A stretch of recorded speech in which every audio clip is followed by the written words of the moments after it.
In 2004, the superhero boom was solidifying. Spider-Man had swung, the X-Men had assembled. These were stories, largely, of humans grappling with new powers. Hellboy arrived from a different dimension entirely. Based on Mike Mignola's stark, shadow-drenched comics, Del Toro's vision was not one of spandex and primary colors, but of rust, old leather, ancient stone, and the warm, amber light of a forgotten library. It was a story that began not in a gleaming lab, but in the rain-swept ruins of a Scottish island in 1944, amidst a desperate Nazi occult ritual. This opening act is crucial. It establishes that the film's DNA is woven from weird fiction, H.P. Lovecraft, and World War II pulp adventure, not just capes. From a swirling vortex of cosmic horror, summoned by the ghostly Grigory Rasputin, emerges not a world-ending beast, but a small, red, bewildered creature with a comically oversized stone hand. He is found, and crucially, adopted by the gentle, brilliant Professor Trevor Broom. He is given a name, Hellboy. This is the film's central thesis, delivered by Broom. What makes a man a man? Is it his origins, the way he starts? Or is it something else, the choices he makes? The entire film is an exploration of this question. Flash forward to the present day, and Hellboy is the B.P.R.D's top agent and its dirtiest secret. This is the genius of Ron Perlman's performance, a role he was born to play. Encased in Rick Baker's revolutionary makeup, Perlman vanishes. He is Hellboy, but he is not a brooding god. He is a blue-collar working stiff. He's a grumpy, sarcastic, cat-loving plumber who just happens to be a 7-foot-tall demon. He files his massive horns down to stumps. To fit in, he grumbles, but the symbolism is clear. It is a daily, physical rejection of his supposed destiny. He's an adolescent trapped in a golem's body, pining for the pyrokinetic, deeply traumatized Liz Sherman, and bickering with his father, Broom, all while punching monsters in the face. His signature line isn't a heroic proclamation, it's an exasperated, "Aw, crap." The world of the B.P.R.D. is a testament to Del Toro's profound empathy for the other. This is not a team of glamorous heroes, it is a found family of freaks. We are introduced to them through the eyes of the perfectly normal, perfectly bland FBI agent John Myers, our audience surrogate. The team's true brilliance lies in Abe Sapien. Abe is an erudite, empathetic, 19th century ichthyo-sapien, a creature of serene intelligence who reads 4 books at once and eats rotten eggs. His bond with Hellboy is that of mismatched brothers, the brain and the brawn, Spock and Kirk, the scholar and the brawler.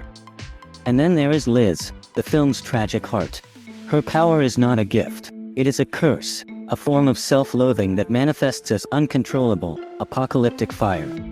She is terrified of herself, which is precisely why she is the only one who can truly understand Hellboy. A film is only as good as its villains, and Hellboys are a triumph of design and concept. We have the resurrected Rasputin, a patient, mystical threat obsessed with triggering Ragnarok, the end of the world. But the film's true visual icon of terror is Karel Ruprecht Cronin. Cronin is a masterpiece of Del Toro's specific brand of horror. He is a clockwork sociopath, a Nazi assassin obsessed with surgical self-mutilation, who has replaced his own blood with sand and winds his mechanical heart with a key. He is everything Hellboy is not: precise, silent, inhuman, and devoid of empathy. He is a man who systematically removed his own humanity, a perfect foil to the demon who desperately clings to his. Their subway battle is a clash of philosophies, Hellboy's messy, improvisational brawling against Cronin's balletic, bladed precision. Del Toro, a master of practical effects, gives the film a tangible weight. When Hellboy fights the creature Samael, the Hound of Resurrection, you feel the impact. You see the slime, the sinew, the grotesque beauty of the creature design. Samael itself is a brilliant plot device. For every one that dies, 2 are born, creating a sense of overwhelming, exhausting futility that wears Hellboy down. The environments are characters in themselves, from the cluttered, protective warmth of the B.P.R.D. to the cavernous, bone-chilling cold of Rasputin's mausoleum in Russia. The film's emotional and thematic climax is a masterstroke. Rasputin, having murdered Hellboy's father, finally corners him. He forces Hellboy to confront his purpose. He whispers his true name, Anung Rama, and in a moment of despair, Hellboy's horns erupt, his body is wreathed in flame, and he becomes the magnificent, terrible harbinger of the apocalypse he was born to be. He holds the key, his right hand, to unlocking the gate for the monstrous entities known as the Ogdru Jihad. This is the moment of choice. And it is not the bland Agent Myers who reaches him, but the faint, dying voice of Liz. It is this human connection, this flawed and difficult love, that pulls him back from the brink. He does not reject his destiny with a simple, no.